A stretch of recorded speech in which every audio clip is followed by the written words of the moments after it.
Docker containers give our applications an isolated environment in which to run.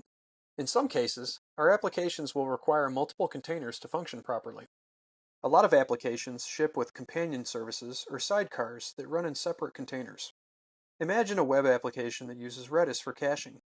The application would require two containers on the same network so that the web application can interact with Redis. Just like containers are isolated, the networks that they run on can also be isolated.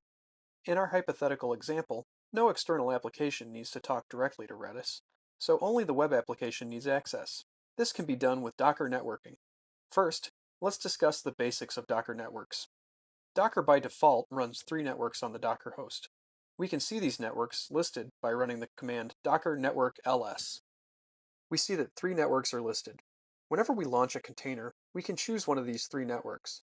The first network that we'll talk about is the default network, which is called the bridge network. Without specifying a network at launch time, this is the network that containers will run in.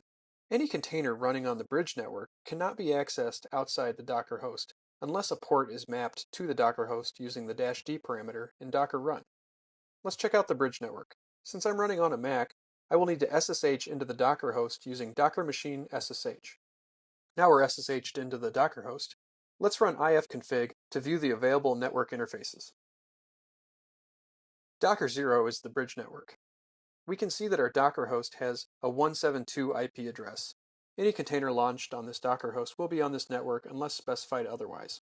These IPs can only be accessed from our Docker host, and so when I exit back to my Mac shell, I am no longer on the default bridge network. The next network is the none network.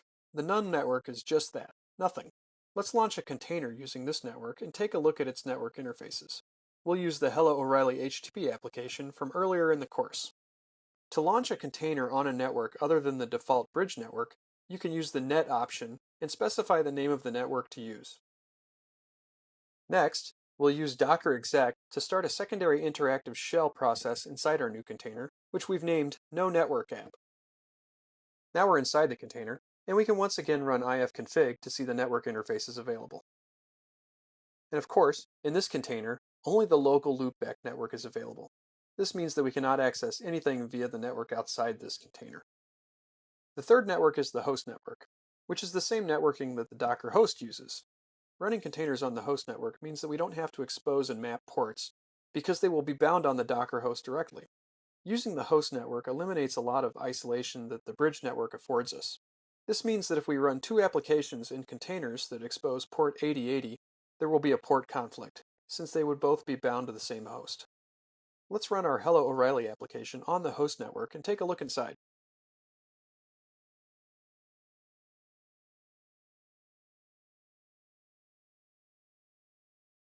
Now that we're inside our host network container, we can run ifconfig again, and we should see the same interfaces that we saw when we ran it on the Docker host directly.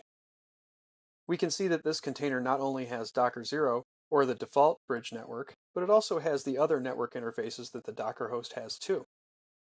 Let's try running the same image in another container using the host network. We'll omit the -d so that we can see the output immediately.